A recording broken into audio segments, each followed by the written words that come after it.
Shalom, shalom, everyone, and welcome to our YouTube channel, Conversations with Caleb Cookigam. This is the first of a few videos that I'll be publishing on this channel that are essentially focused on friendships and relationships and associations. And that is because I have learned that a critical factor, one of the key uh, determinants for who you become, for the opportunities you assess, for the results you get in life, is the circle you work with. It's your choice of associations, your choice of friendships, your choice of companions.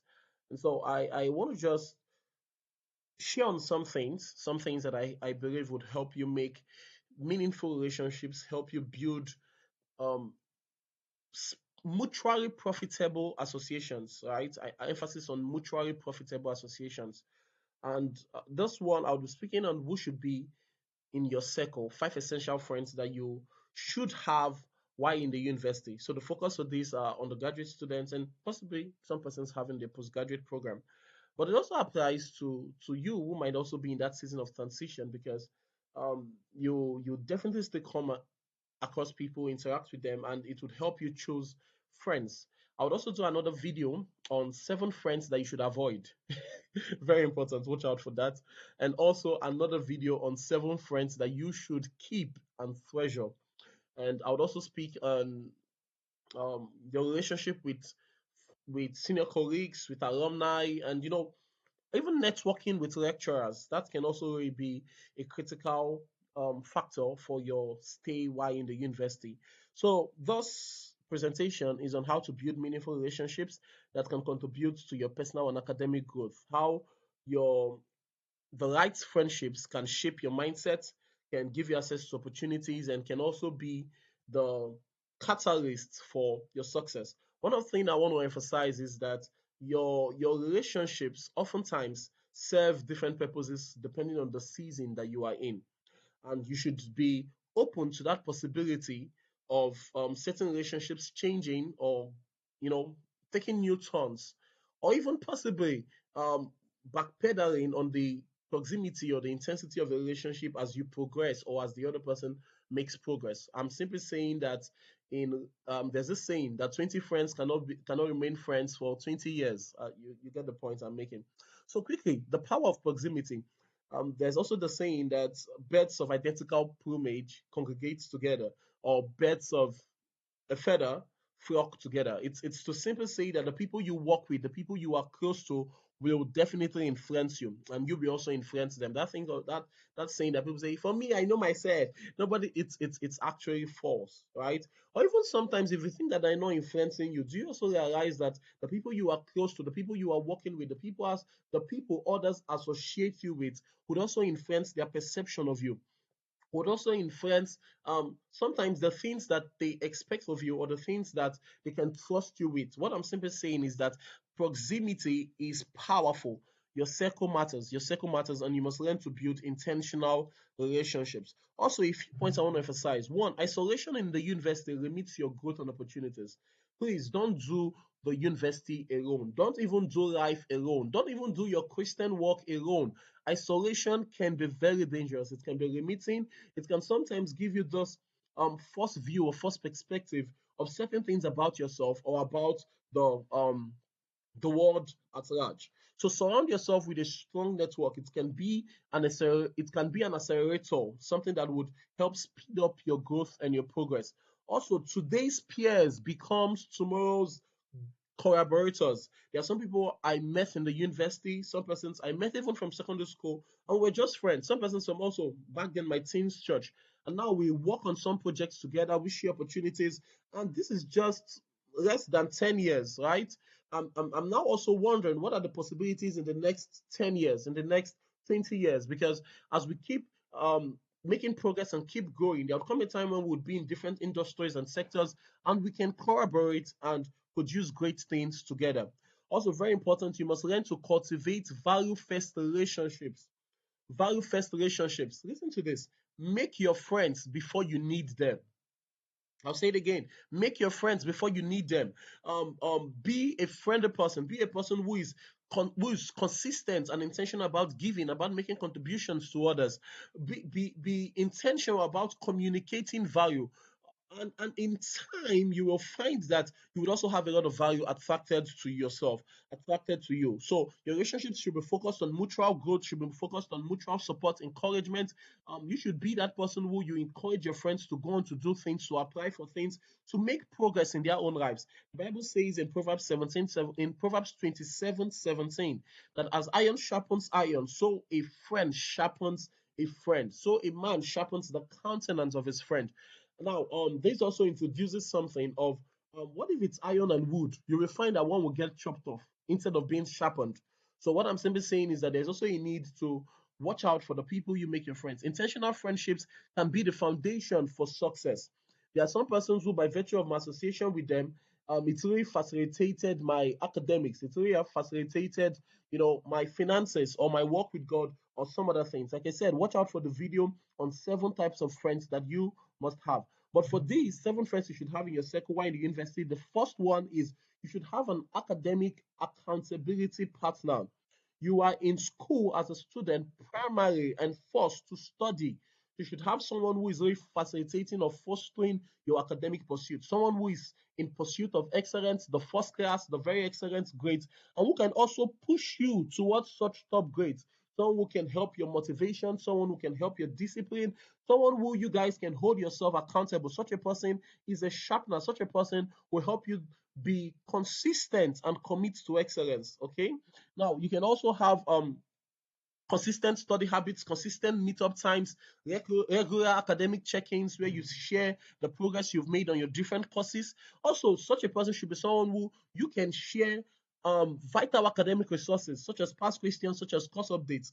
This is a good place for me to give a shout out to Victor Yobo, to Diane, to Eddie, to Stora, some of my friends then who were my plugs for past questions, who were my plugs for notes and a lot of things. My point is that you should have such friends who you can, share such vital academic resources. And how do you find them? Just look out for the people in your class who are intentional about studies, right? Usually these are the persons who have group studies. Usually these are the persons who attend tutorials. Usually these are the persons who actively participate in class. Usually these are the persons who you find in the library, right? Because they're intentional. And also ensure you schedule weekly check-ins. It should be such that you guys hold yourself accountable. Don't wait till the end of the semester before you begin making progress on your academics. The next type of friend you should have is someone who is a project starter, someone who is an executor, someone who is a skill builder. Why? Because this person will encourage you not just to be about studies, but to also build skills, to also build relevant skills. These are people who have that action bias, who will help you to translate your skills into projects, into experiments. You should also see my video on maximizing your university days. And one of the things I shared there is that we're in a world where beyond certifications, we want to see what you can do. We want to see the track record of your projects, the track record of, the things that show that you have translated knowledge into actionable real life solutions. And that is why you need such friends. People who prioritize action over perfection. Some of us, we are waiting till we know everything. But there are people who, with the little they know, they begin to take action. They begin to do. And as you do, you find that you learn more. Applied knowledge is power. It is not just knowledge that is power.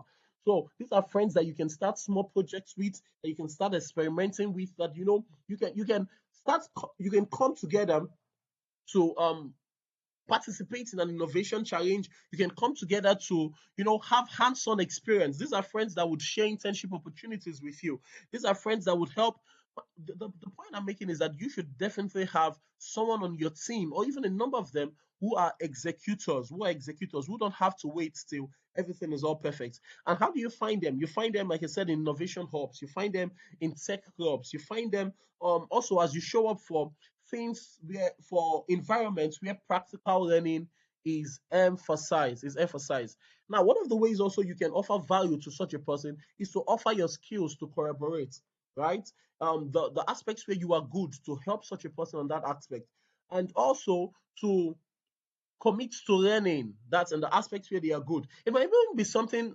When I say this, yes, definitely tech skills are important. There are people who can make your journey in tech very fast. They can, shorten the learning curve and all of that. But it also cuts to other things, other digital skills. There are friends who will foster your speaking, foster your design, foster your writing, foster, very simple basic skills that you need to have. And these are also people who will teach you practically that life is not about competition, but it's about collaboration. That collaboration accelerates learning, and it also helps you to begin to build a valuable portfolio even while in the university. You understand that active participation is beyond just theoretical knowledge. It gives you the platform to prove competence. It gives you the platform to have the vital edge by showing that the things you know, you've also done something useful with them. Now, because this is also a faith-based channel, I want to encourage you to also have a spiritual anchor, to have a friend who, can support and strengthen you in the faith. For me, this is where I have friends like Timothy Obesare, Adoru Omohua, Jerry, a number of them, right? I mean, what there was one of my friends who every week I knew the exact time frames because he was always checking in, and he would commit that time to pray with me, to pray for me. These are friends that will strengthen your integrity, that sometimes when you want to make the hard decision, you can trust them to encourage you to make the right decision even if it's hard, right? These are friends who, if difficulties and challenge come, they can pray together with you, they can give you a scriptural assurance, even sometimes they can get prophetic words from you. These are friends who you can share your faith, you guys can offer your mutual spiritual support. Those are friends who they would help you stay true to your values. They would remind you that, see, you are a child of God and there are certain things you just can't accept. These are friends who would also help you gain clarity on several matters. And also, the truth is that life is not all easy. There are times when there would be challenges. These are friends who can also strengthen your resilience. They would remind you that the path of the just is a shining light. It shines more and more. They would remind you that yea, even though a righteous man falls 7 times, he will rise again. I mean, these are friends who must be scripturally based. How do you find such friends? Well, in fellowships, you find such friends in, when I say fellowships, whether it's a campus fellowship or, a departmental fellowship or faculty fellowship or, small prayer groups or these are the persons who sometimes will stand in front of the class and read prayers or exam prayers. My point is that be intentional about being such a person because I've also found out that who you are will attract people like you. I'll say that again. You tend to attract people like yourself. So, as you're intentional about your own Christian work, you just tend to attract people like these also. So, be intentional about building those relationships because there are times where you might be down and you will definitely need someone to uphold you in the place of prayer. In the place of prayer, the Bible says that. Okay, I'm going to share more on this in one of the other videos that I'm going to do. The next type of friend that you need to have is what I call a cross link or a collaborator. Emphasis on the cross here means that these are friends who are outside your usual circle. What I mean is people from other faculties, people with other interests. For example, as an engineering student, while I was on engineering undergraduate, I have friends from medicine, I had friends from law, I had friends from arts, from education. And the interesting thing is that each and every one of us has unique experiences, has unique, expertise. You must learn to expand your network. Don't just keep it within this very, very tight circle. You need new perspectives. These are people who can also introduce you to some other events that are outside what you usually attend. I remember one of the times I attended one creative art fair. It was so much fun. It was so much fun.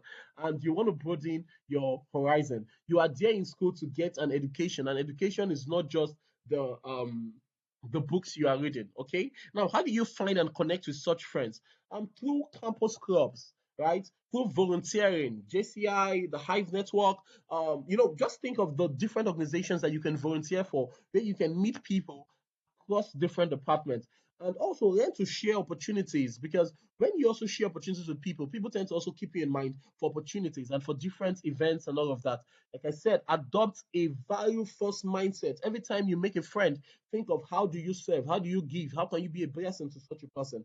The fifth type and the last for this is you should also have a postgraduate pioneer. These are people who are going to serve as your mentors. Okay, it starts from just simply having good relationships with your senior colleagues. Sometimes uh, at the end of a semester or the end of a session, then I would reach out to this select persons. Shout out to Sir Nusa, to Sir Victor, to Sir Desmond, to Sir Paco, to Sir GP, Sir Godspa. Right? These are some Sir my favor. A few of my senior colleagues who they would give me notes, they would give me past questions, they would give me a lot of guidance, tell me what to expect from my lecturers and all of that. And the interesting thing is that I'm now done with school, and some of those persons are still ahead of me in the sense of graduate school or in the sense of the workplace. One of the recent job offers I had, right, came from one of them. So what I'm simply saying is that you start building those friendships even from school or while you're in 100 level, reaching out to someone in final year, because it would help you navigate the job market, help you navigate your early career. It will help provide you with real world insight, right, and practical advice. There's this saying we say, follow who no road. You want to look at people who are already excelling and ask questions, emphasis on ask questions, and you would get practical advice, practical counsel. Also think of ways that you can support them, that you can, um provide them with value. Also, speaking on alumni, like I said, I will do another video where the emphasis is just on connecting with alumni, connecting with lecturers, because some of them that I've met were such tremendous or are such tremendous blessings to my life, right? But just some ways that you can also engage with some of those senior colleagues and postgraduate pioneers at faculty events via LinkedIn. Just search your department, specify your university, and all of that, right? And please approach humbly. Don't think that anybody owes you anything. Don't feel entitled. Approach humbly. Also, do your own bit of work so that you can ask thoughtful questions. Okay. Also, offer help sometimes with some of the simple skills that you have, right? Because it also helps to build trust and also shows you as someone who is value based. Okay.